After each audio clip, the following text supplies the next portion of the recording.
Hi all, welcome back to our channel. இட்லிக்கு chicken குழம்பு எத்தனை பேருக்கு பிடிக்கும்? என்னோடய ஸ்டைலில் சிக்கன் குழம்பு எப்படி செஞ்சேன்னு பார்க்கலாமா? இங்கே சின்ன வெங்காயம் ஒரு கைப்பிடி எடுத்திருந்தேன், பூண்டு வந்து ஒரு 10 பல், இஞ்சி ஒரு துண்டு, 2 பச்சை மிளகாய். இதை வந்து கொஞ்சம் குறைன்னு அரைச்சிக்கலாம். இதை தனியாக எடுத்து வச்சுட்டு 2 சின்ன தக்காளி வந்து அரைச்சி அதையும் பேஸ்ட்டாக எடுத்து வச்சுக்கலாம்.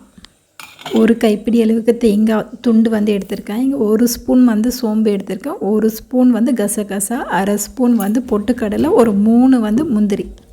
இதை மைய அரைச்சி இதையும் பேஸ்ட்டாக எடுத்து வச்சுக்கலாம். இப்போ ஒரு குக்கர் வச்சுட்டு இங்கே வந்து ஒரு 3 ஸ்பூன் போல் எண்ணெய் விட்டுருக்கேன். தாளிக்க பட்டை, கிராம்பு, பிரியாணி இலை, சோம்பு இதை மட்டும் சேர்த்து தாளிச்சிட்டு வெங்காயம் வந்து ஒரு 2 வெங்காயம் கட் பண்ணி வச்சுருந்தேன், அதையும் சேர்த்துக்கலாம். கறிவேப்பிலை வந்து ஒரு 2 கொத்து சேர்த்துட்டு அதையும் நல்லா வதக்கிக்கலாம். நான் குக்கரில் செய்கிறதுனால வெங்காயம் வந்து ரொம்ப பொன்னிறமாக வதக்கலை. ஓரளவு வதங்கின உடனே நம்ம வந்து அந்த அரைச்சி வச்சுருக்க பேஸ்ட் வந்து சேர்த்து ஃபஸ்ட்டு அது பச்சை வாசனை போகிற வரைக்கும் வதக்கிக்கலாம். இஞ்சி பூண்டு பேஸ்ட் வந்து நல்ல அரோமா வரும். பச்சை வாடை போன உடனே இப்போ வந்து ஒரு தக்காளி வந்து கட் பண்ணி வச்சுருக்கிறேன், 2 தக்காளி அரைச்சி வச்சுருந்தேன் இல்லையா, அதையும் வந்து சேர்த்துட்டு இப்போ தக்காளி வந்து ஓரளவு நல்லா வதக்கிக்கலாம்.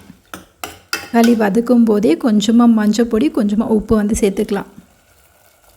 இதை மிக்ஸ் பண்ணி விட்டால் தக்காளி வந்து கொஞ்சம் சீக்கிரமாக வந்து நல்லா வதங்கி வந்துடும்.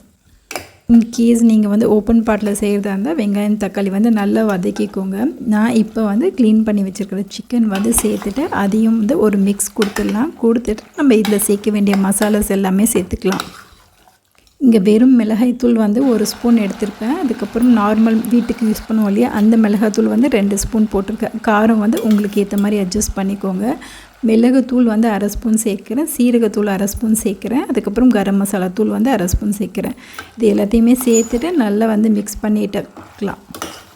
சில்லி பவுடர் எல்லாமே வந்து நல்லா பச்சை வாசனை போகிற வரைக்கும் நல்லா கலந்து விட்டுட்டு நம்ம அரைச்சி வச்சுருக்கிற தேங்காய் பேஸ்ட் இருக்கு இல்லையா, அதை சேர்த்துட்டு இப்போ தேவையான அளவு தண்ணி விட்டு நல்லா மிக்ஸ் பண்ணி விட்டுடலாம்.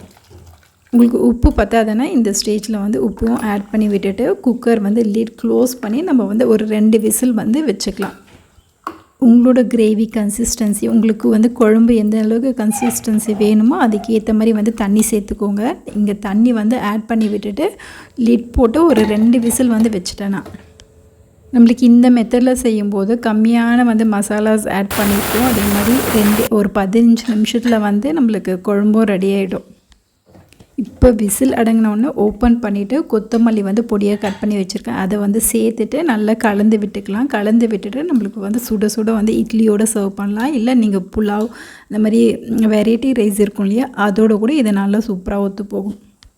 இதே வந்து சப்பாத்தி பரோட்டாக்கு வந்து கொஞ்சம் இன்னும் திக்காக செஞ்சிங்கன்னா அதோடு கூட ரொம்ப சூப்பராக போகும். இது எப்போ செஞ்சாலும் என்னோடய சைல்ட்ஹுட் மெமரிஸ்க்கு தான் போயிடுவேன். அம்மா வந்து சண்டே வந்து இட்லியும் சிக்கன் குழம்பும் செய்வாங்கள்ல, அந்த மெமரிஸ் தான் வரும் எனக்கு. இது சூடான இட்லியோடு வச்சு சாப்பிட்டா அட்டகாசமாக இருக்கும். ட்ரை பண்ணி பார்த்துட்டு உங்களோட ஃபீட்பேக்ஸ் அண்ட் கமெண்ட்ஸ் சொல்லுங்கள். தேங்க்யூ ஃபார் வாட்சிங். பாய்.